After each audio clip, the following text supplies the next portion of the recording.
YouTube, my first summer read has been Legend by Mary Lou, and this is in fact the first book of a trilogy. So the story of Legend is based in a dystopian world where the years of peace within the United States are gone, and there is this constant war between the Republic, which has political and military power, and the colonies.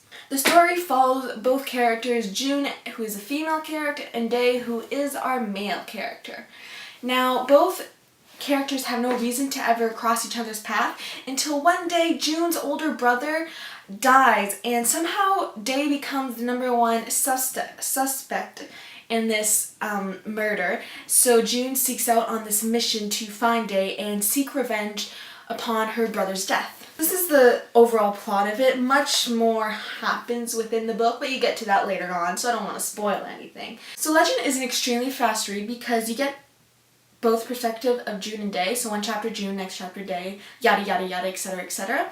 And because it's like this, I feel like I read much faster because I want to know what happens to June, but I can't because I have to read what happens to Day first, and then so on, and just ends up me finishing the book really quickly. So Legend is very mysterious in a way because we don't know the Republic much really, and they have all these secrets that we want to learn as readers.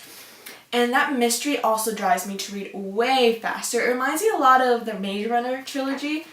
Just saying, you should read that too because it's pretty awesome. But yeah, that kind of mystery that you don't know what the source of power, like the power source, government power stuff, have all these mysteries and secrets, and you want to know what those secrets are. So makes me read faster than ever. So I really, really enjoyed that. So let's get to our characters, June and Day. Oh my god, amazing characters. I love them both.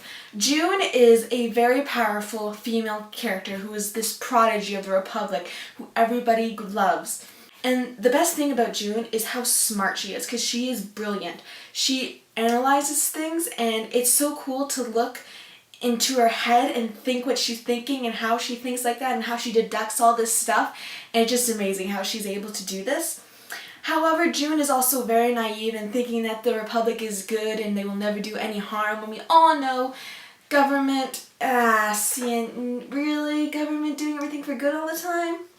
That never happens. Well, Day is borderlining one of my favorite type of characters. Day is a sarcastic, little cheeky man that I adore. He is very strong, very handsome described, and he is very confident. Day says these little one-liners that just crack me up because he's so confident about himself, and it just adds that little touch of comedy inside the book. So for example, this is a chapter from June's perspective. The first line is going to be Day speaking to June after June's thoughts, June's reply, and then finally Day's wonderful one-liner. So here we go. You're very attractive. I've been complimented on my appearance before, but never in his tone of voice. Of all the things he said, I don't know why this catches me off guard. But it startles me so much that without thinking, I blurt out, I could say the same about you. I pause, in case you didn't know. A slow grin spreads across his face. Oh, trust me, I know. That kind of confidence swoops a girl right off her feet. How could you not resist that and not crack up at how confident Day is about himself and how comedic he just throws it out there? I just love it. And I love Day for that reason. One thing that I noticed with Legend is that it really is part of a trilogy, and you can tell right away.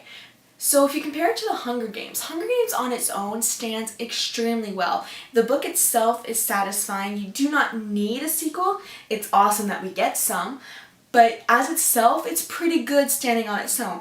Legend, on the other hand, not really. You need a sequel to it because a lot of it is less action and more character development. We find out who June and Day truly are, what their morals are, how they act, how they think, etc. And a lot of people might find that boring and unnecessary and want to get straight into the action, but on the other hand, I find it's extremely important to learn who these characters are, and it's preparing me for the sequel, Prodigy, and the third book, Champion, I think it is, because I know who these characters are and I will be able to know how they will act. Overall, I'm giving Legend a 4 stars out of 5. This is a very high rating comparing to my standards. I'm a very hard rater. The ending of Legend really just won me over. It's very metaphoric. It explains why Day has named himself Day. It's an odd name when you think about it, but so poetic and meaningful that it just fills my heart up with all this warmth. And I just really enjoyed the ending, and it makes me so excited for the next book that I already bought it, and I'm probably going to start it soon. So down below there is a link of a free PDF to the first 2 chapters of Legend, one from Day's point of view and one from June's, so you get a little taste of the book to see if you like it and want to actually go buy the book afterwards. Or, if you don't really want to buy the book, you could maybe enter a giveaway for this paperback copy of Legend. There will be a link below to my Tumblr page. You just have to reblog that post and you are entered to win. You only get to reblog once because I don't think anybody wants to see the spamming of one giveaway. Those are always annoying. So just reblog once and you are entered to win, and I'll be announcing the winner in a week time, perhaps, if we have enough people who entered. So I'll see you guys next week with my review of Slaughterhouse 5. I hope you enjoyed this video, and have a nice day. Goodbye!